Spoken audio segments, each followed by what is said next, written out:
മഹിതം മലയാളം.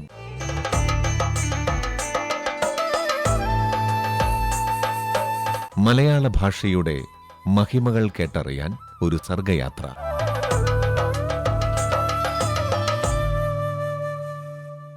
ഇന്ന് മഹിതം മലയാളം അവതരിപ്പിക്കുന്നത് ഡോക്ടർ സിബു മോഡയിൽ. വിപരീതാർത്ഥം.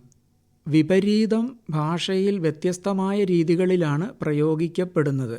അർത്ഥവൈപരീത്യം പ്രധാനമായും 3 തരത്തിൽ കാണാം. ഒന്ന് പൂരകതയാണ്.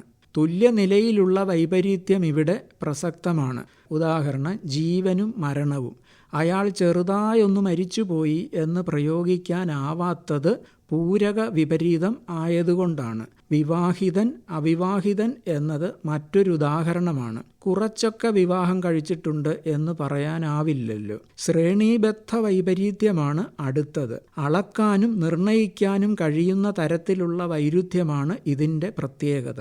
ചൂട് തണുപ്പ്, വലുത് ചെറുത് എന്നിവയൊക്കെ ഉദാഹരണമാണ്. താപനിലയും ഭാരവും ഉയരവുമെല്ലാം അളവുകളാൽ രേഖപ്പെടുത്താമെന്നതിനാൽ ശ്രേണീകരണക്ഷമതയുള്ള വൈരുദ്ധ്യങ്ങളെ ഈ വിഭാഗത്തിൽ ഉൾപ്പെടുത്താവുന്നതാണ്. താരതമ്യനിഷ്ഠ വിപരീതമാണ് അടുത്തത്. പ്രതിലോമതയും ദിശാവത്വവും പ്രസക്തമാകുന്ന വിപരീത ബന്ധത്തിനാണ് താരതമ്യനിഷ്ഠ വിപരീതമെന്ന് പറയുന്നത്. ഭർത്താവ് ഭാര്യ എന്നത് പ്രതിലോമ വിപരീതത്തിന് ഉദാഹരണമാണ്. ശശിയുടെ ഭാര്യ സാവിത്രിയാണെങ്കിൽ സാവിത്രിയുടെ ഭർത്താവ് ശശിയാണെന്ന് സിദ്ധിക്കുന്നു. ഗുരു ശിഷ്യൻ എന്നത് മറ്റൊരുദാഹരണമാണ്. 2 പദങ്ങൾ തമ്മിലുള്ള പാരസ്പര്യത്തെ സൂചിപ്പിച്ചുകൊണ്ട് നിലകൊള്ളുന്നു എന്നതാണ് ഇത്തരം വൈപരീത്യത്തിന്റെ പ്രത്യേകത.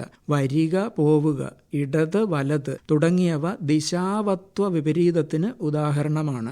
വിപരീത പദങ്ങൾ ഉണ്ടാക്കാൻ മലയാളത്തിൽ വ്യത്യസ്തമായ രീതികൾ അവലംബിക്കാറുണ്ട്. സംസ്കൃതത്തിലെ ഉപസർഗങ്ങൾ ചേർത്ത് വിപരീതമുണ്ടാക്കുന്നതാണ് ഒരു രീതി. വ്യഞ്ജനാക്ഷരങ്ങളിൽ തുടങ്ങുന്ന പദമാണെങ്കിൽ വിപരീതമുണ്ടാക്കാൻ ആ എന്ന് ചേർത്താൽ മതി. ഉദാഹരണം, പൂർണ്ണം അപൂർണം, സാധ്യം അസാധ്യം. സ്വരാക്ഷരങ്ങളിൽ ആരംഭിക്കുന്ന പദങ്ങൾക്ക് അൻ ചേർത്താൽ മതിയാവും.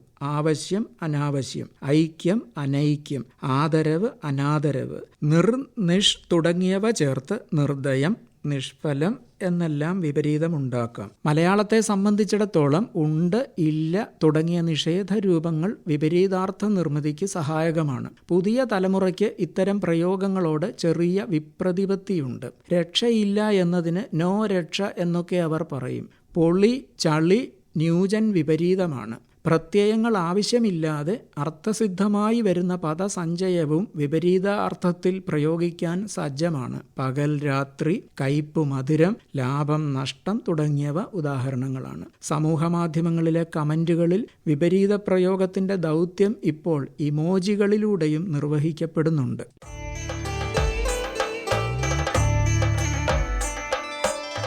മഹിതം മലയാളം.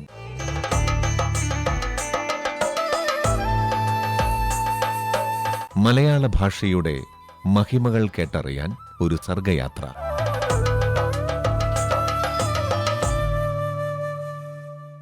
മഹിതം മലയാളം എല്ലാ ദിവസവും രാവിലെ 7 മണിക്കും രാത്രി 8:50-നും.